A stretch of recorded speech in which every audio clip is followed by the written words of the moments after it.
First of all, good afternoon, everyone, and thank you very much for being here. I would say something about Holiday Douglas, but I think he said enough about himself already. So before I get started, obviously I think everyone knows that I'll be transitioning away from this role. One of the things I want to make sure that I don't forget is that while a person like myself can transition, the foundation can't transition from a district. It is too needy in terms of what it does and how it impacts kids and families in the city of St. Louis in a small way and also in a large way. So while people leave all of the time, an entity like this entity has to be there to support the kinds of needs that we can't provide to students in the community. So I just kind of want to emphasize that. Secondly, I want to introduce the interim superintendent, Dr. Nicole Williams. I'm not sure if you did that earlier tonight. So Dr. Williams, do you mind coming down and get embarrassed like me?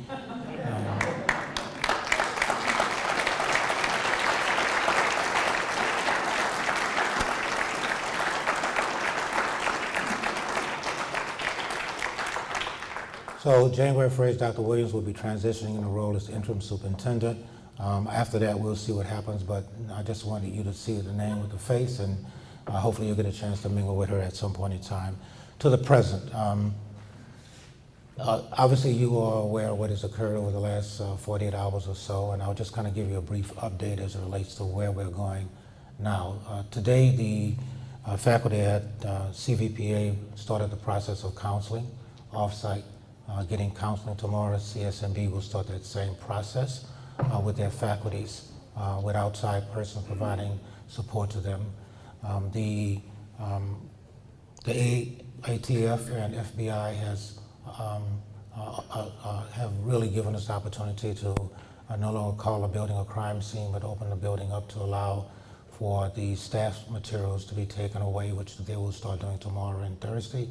Obviously, cleaning is taking place in the building, and starting next week will allow students who didn't get an opportunity to pick up their computers, their phones. As you know, young people need phones. They can't live without them, and so they didn't have an opportunity to pick up any of those things when they were asked to leave the building. So that process will hopefully take place next week.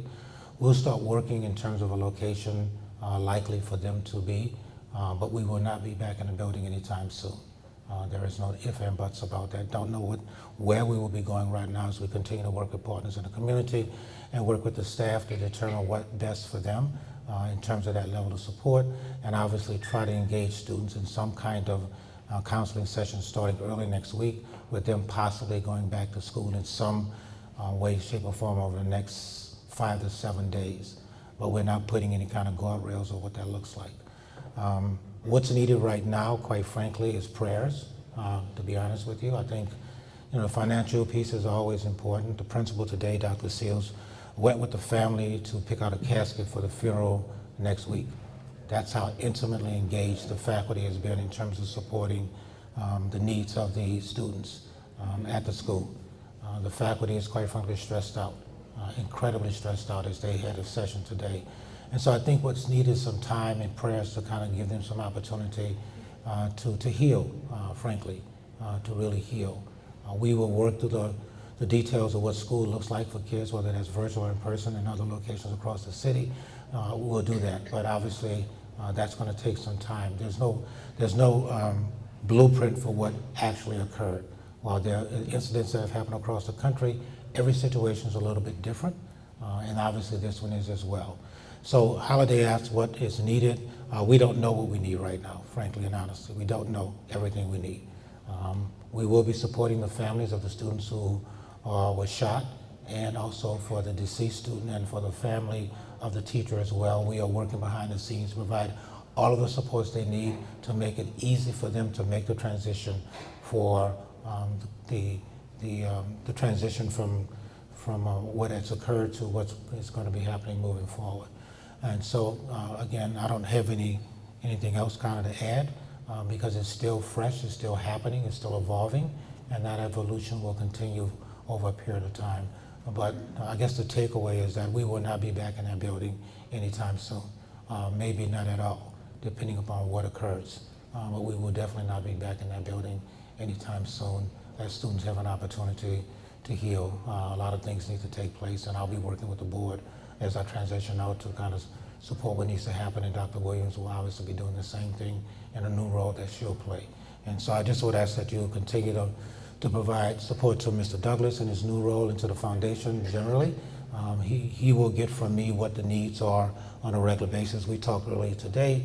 As we talk to families and find out what the needs are, we will be reaching out to him and to the business community to see what might be done. And obviously the district will be doing the same kinds of things to make sure that we are working with families and working with the community, at least the students and the faculty as they work through this process. So Holiday Douglas and I talked earlier today, and he made me make a commitment to leave as soon as I finish, and so I apologize that I won't hang around. He wants me to sleep, but that's not going to happen, Holiday. But I do think it does make some sense, and I just want to be here tonight just to kind of give you some update, as I know you're real partners in the work we do. And I've always said this from the beginning, and I say it now, the district doesn't exist without the foundation. It is just that integral part of what the district is about and how the district functions. It just does not happen. And it's not necessarily the dollars that might come in, it's the emotional support and the support in the community to say that the St. Louis Public School District is necessary in the city of St. Louis, and it needs to be important. So I'm going to leave at this point in time and say thank you very much. Really appreciate all of the emails and prayers, but really our students are the ones that really need the support. Kelvin Adams will be okay, no ifs and buts about it. It's the staff and the students that really need the support that they can push through this, but they're going to be okay at the end of the day. They're going to be okay. I spoke to my daughter today, and she asked me, because I didn't speak to her since this happened, she's been calling, and I just haven't had time to even pick up the phone to talk to her, and she said to me, "Daddy, are you okay?" And I said to her, no one is okay that deals with a situation like this. No one, no ifs and buts about it. What will happen is that everybody will be okay later on, but nobody is okay that deals with this. Everybody's doing the best that they can in this situation, but the word okay does not exist in a way that is normal when you deal with something like this. So again, thank you very much for being here. Thank you for your support, and thank you, Holiday, for giving me an opportunity just to give a brief update. Thank you. Thank you, my friend. Thank you. Talk to you later.